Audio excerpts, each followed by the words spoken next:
perhaps how you too and the places where you come from can do much better by following what we're doing, because certain places in Europe are not even recognizable, frankly, anymore. They're not recognizable. And we can argue about it, but there's no argument. Friends come back from different places. I don't want to insult anybody and say I don't recognize it. And that's not in a positive way. That's in a very negative way. And I love Europe, and I want to see Europe go good, but it's not heading in the right direction. In recent decades, it became conventional wisdom in Washington and European capitals that the only way to grow a modern Western economy was through ever-increasing government spending, unchecked mass migration, and endless foreign imports. The consensus was that so-called dirty jobs and heavy industry should be sent elsewhere, that affordable energy should be replaced by the Green New Scam, and that countries could be propped up by importing new and entirely different populations from faraway lands.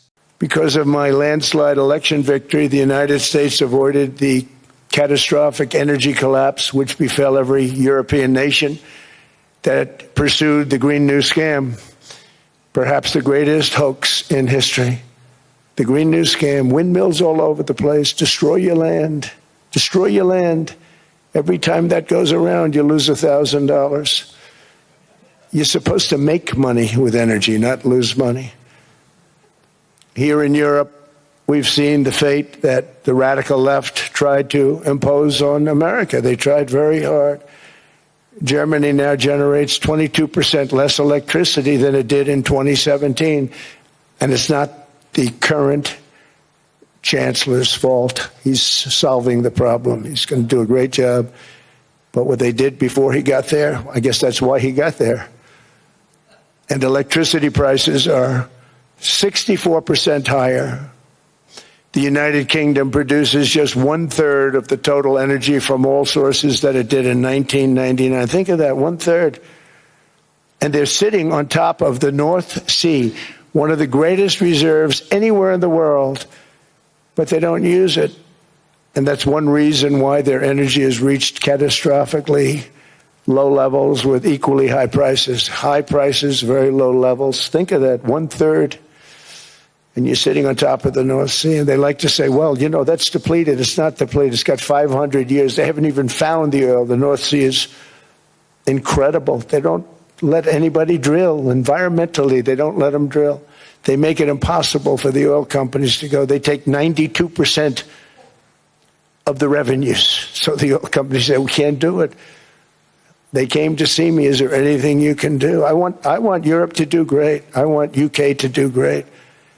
They're sitting on one of the greatest energy sources in the world, and they don't use it. In fact, their electricity prices have soared 139%. There are windmills all over Europe. There are windmills all over the place, and they are losers.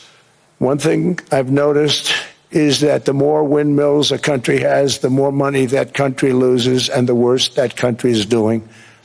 China makes almost all of the windmills, and yet I haven't been able to find any wind farms in China. Did you ever think of that? It's a good way of looking at it. They're smart. China's very smart. They make them, they sell them for a fortune. They sell them to the stupid people that buy them, but they don't use them themselves. They put up a couple of big wind farms, but they don't use them. They just put them up to show people what they could look like. They don't spin. They don't do anything. They use a thing called coal, mostly. But China goes with the coal. They go with oil and gas.